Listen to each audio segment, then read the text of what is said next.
नाचने वाली से शादी। दिनेश एक बार अपने दोस्त अमर की शादी में उसके गांव गया।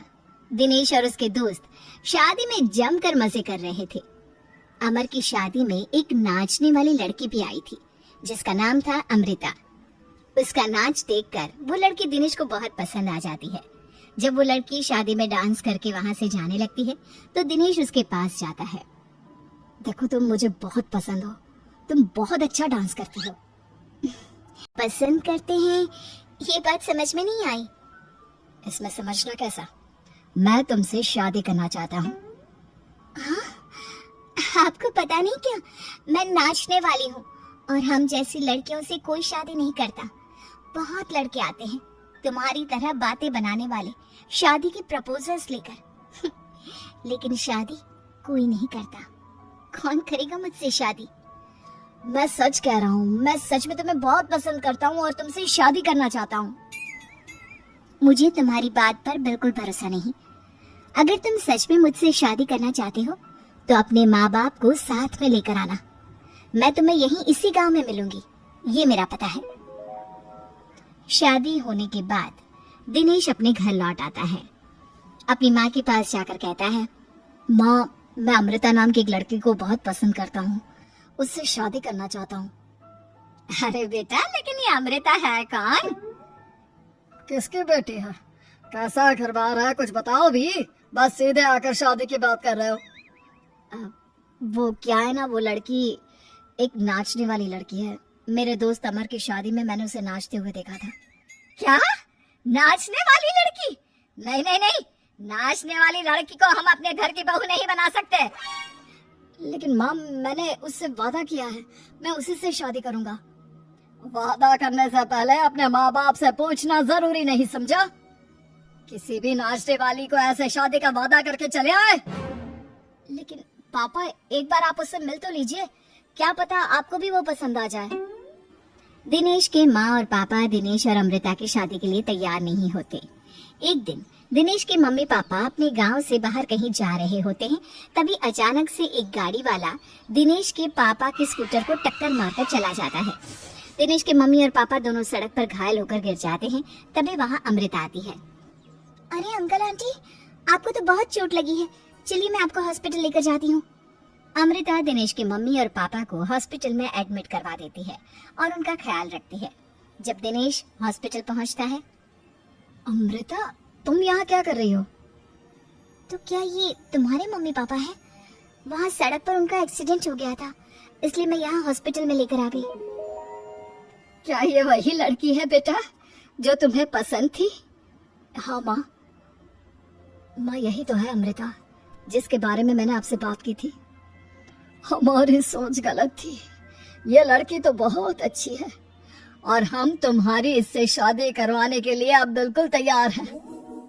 उसके बाद दिनेश और अमृता की शादी हो जाती है। अमृता एक नाचने वाली थी और इसलिए वो किसी भी तरह की आवाज पर नाचना शुरू कर देती। एक दिन जब वो किचन में खाना बनाते वक्त झूम झूम कर नाच रही थी। अरे बहू, तुम यहाँ किचन में खड़ी होकर डांस क्यों कर रही हो? यहाँ कौन सा गाना बज रहा है? मम्मी जी, वो कुकर की सीटी का म्यूजिक है ना, बस उसी पर डांस कर रही थी। आप भी सुनिए ना, कितना अच्छा म्यूजिक है। अरे अब कुकर की सीटी पर कौन डांस करता है? अजीब नाचने वाली बहू मिली है। माना दिल की अच्छी है, लेकिन कुकर की सीटी पर भी नाचती है। भगवान भला करे। कुछ दिनों बाद दिनेश के पड़ोस वाले घर में कंस्ट्रक्शन का काम चल रहा था और सारा दिन मजदूरों के हथौड़े चलाने की आवाज आती रहती। उस आवाज की वजह से अमृता घर का सारा काम छोड़कर डांस करती रहती। ये देखकर दिनेश के पापा कहते हैं, बेटा, तुम नाचने वाली बहू तो ले आए, लेकिन ये तो हथौड़ों की आवाज पर भी डांस करती है। और बेटा, अपने घर का काम बिल्कुल छोड़ दिया है, सारा दिन बस मजदूरों के औजारों की आवाज पर डांस करती रहती है। कल मैंने एक गिलास पानी मांगा था तो मुझसे कहती है, पापा बाद में देती हूँ, अभी तो डांस कर रही हूँ मैं, डिस्टर्ब मत करो। माँ पापा, आपकी बात सही है।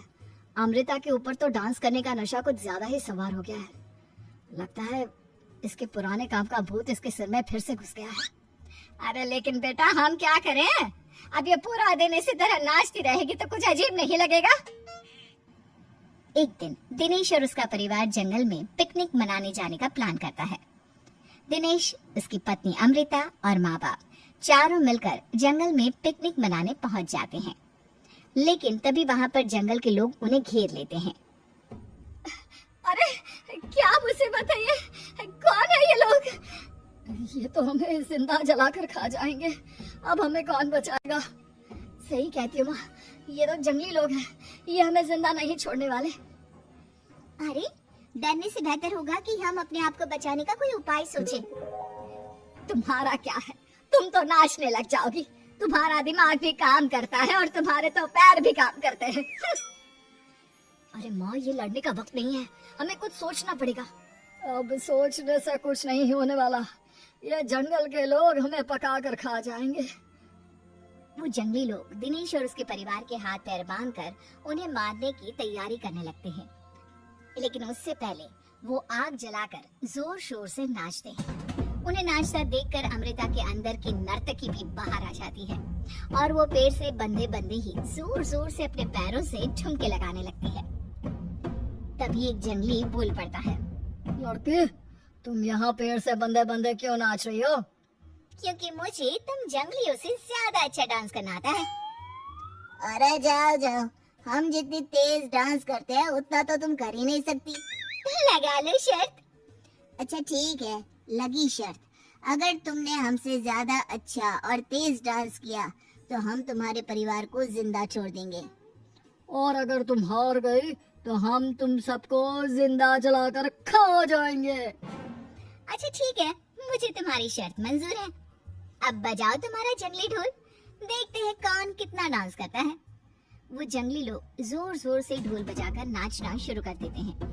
दिनेश और उसका परिवार उनके नाच की स्पीड देखकर दंग रह जाता है। अमृता भी उनके साथ बराबर से नाचने की कोशिश कर रही थी। धीरे धीरे अमृता ने अपने डांस की स्पीड को कम कर दिया। क्या हुआ, हवा निकल गई तुम्हारी?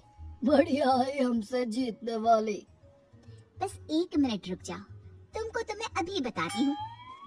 अब तक अमृता धीरे धीरे नाच रही थी ताकि वो सारे जंगली थक जाए और अमृता बाद में जोर जोर से डांस करके उन्हें हरा दे। और ऐसा ही हुआ। अमृता ने अब तेज स्पीड से नाचना शुरू कर दिया। सारे जंगली अब तक थक चुके थे। देखा, अब पता चला कौन ज्यादा अच्छा और तेज नाच सकता है। हाँ हाँ, तुम ही हमसे ज्यादा अच्छा और तेज डांस करती हो। हमने मान लिया, बहुत थक गए, बस भी करो। अरे अभी कहाँ से बस करूं? तुम कहो तो मैं दिन रात लगातार नाच सकती हूँ। हम तुम्हारे आगे हार